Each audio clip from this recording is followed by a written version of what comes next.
سەرەتا بەناوی خوای گەورە و میهرەبان پێشەکی بە خێراتنی کەناڵە جوانەکەتان دەکەین بۆ گوندی بەردەکەڕ لە خزمەتتان داین. ئەمڕۆ من وەکو چێشتێنەر خۆم بە خۆشحاڵە دەزانم کە خەریکی ئامادەکردنی خواردنم بۆ ئەو خوشک و برایەنەی گوندی بەردەکەڕ بۆ ئێوارەخوانێک واتە بۆ بەربانگ بە زمانی کوردی. ئەوە خواردنەکان ئامادەیە و گۆشتی حیوانەکەمان خۆزگە ئێوەش لێرە بوونایە، ئەوەش برنجەکەیش ئامادەیە.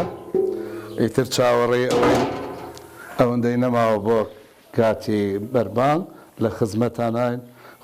خوای گەورە تاعەتی هەموو لایە قوبوڵکە ئینشاءڵڵا. دووبارە خۆم بە خۆشحاڵ دەزانم لە خزمەتی ئەم خوشک و برا بەڕێزانی گوندی بەردەکەڕ. خوای گەورە تاعەتیان قوبوڵکە. یاخوا بەخێر من سەرچەم.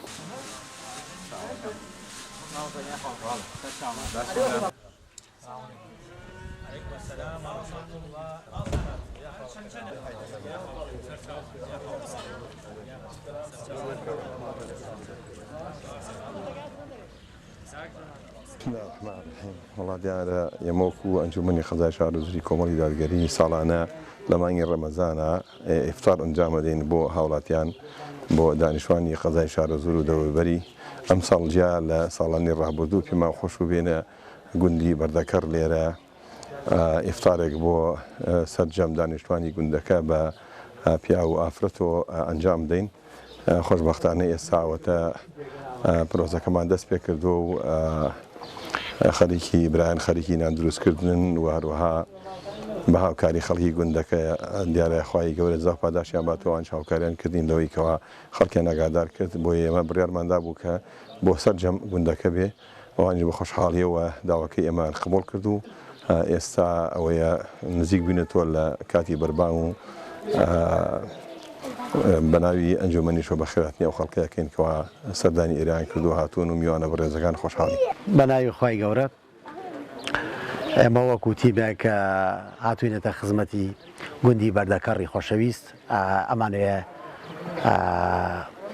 ئیفتارێکی ڕەمەزانیان بۆ سازکەین و ئینشاڵڵا لە خزمەتیان نابین و ئێمە ئەوە هەژدەی ڕەمەزانە هاتووینەتە ئێرە لەگەڵ ئەو برا بەڕێزانەمانە. ئێمە زۆر دڵخۆشین، ئێمە بەتەماین ئینشاءڵڵا ئەگەر دەرفەت و مەجال هەبێ لە شوێنی کەش ئەمە دووبارەکەین و بە ئیزنی خوا.